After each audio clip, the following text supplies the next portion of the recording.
جس نے سیر کرائی اپنے بندہ خاص کو. لفظ بعبد ہی کہا ہے, اصلی نام نہیں لیا, اس کی کیا وجہ ہے؟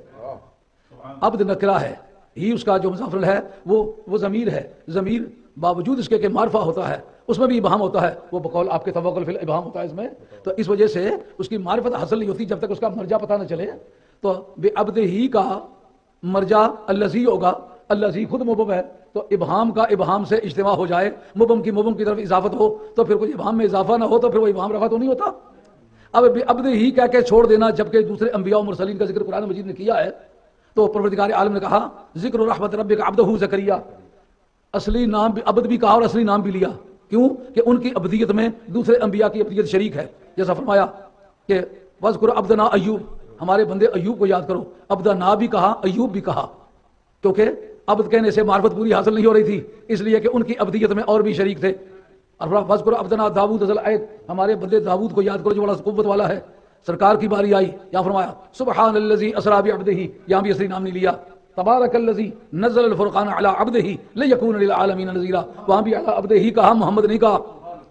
الحمدللہ الذی انزل علی عبدہ الکتاب ولم یجعل لہ عوجا, اس جگہ بھی عبدہ کہا لیکن ساتھ اصلی نام نہیں لیا.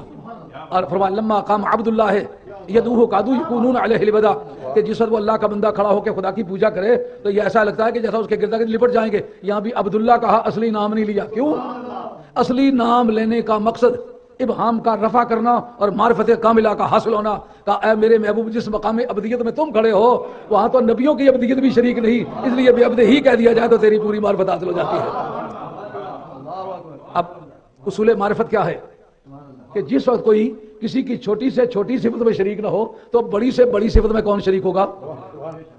جب انبیاء علیہ السلام سے پوچھا کہ تو کون ہے, آدم تو کون ہے, کہا انا صفی اللہ.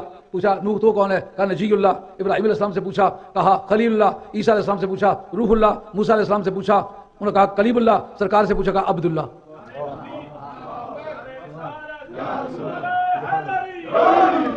ان کے ساری کے لیے سب سے نچلی منزل تلاش کی جاتی ہے. تو سرکار نے بتایا میرے اوصاف حمیدہ میں نیچے کی طرف اگر آئیں تو سب سے آخری وصف بنتا ہے عبد. جب میری نچلی سے نچلی صفت میں بڑے سے بڑا کوئی شریک نہیں تو کسی مولوی صاحب کو کھجلی کیوں ہوتی ہے؟ وہ کیوں کہتا ہے میں مثل مصطفیٰ ہوں؟ جس نبی کی نبوت میں تو شریک ہونے کی بحث ہی نہیں, جس کی عبدیت میں کسی نبی کی شراکت نہ ہو, اس کے محبوب ہونے میں کون شریک ہوگا؟ حبیب اللہ ہونے میں کون شریک ہوگا؟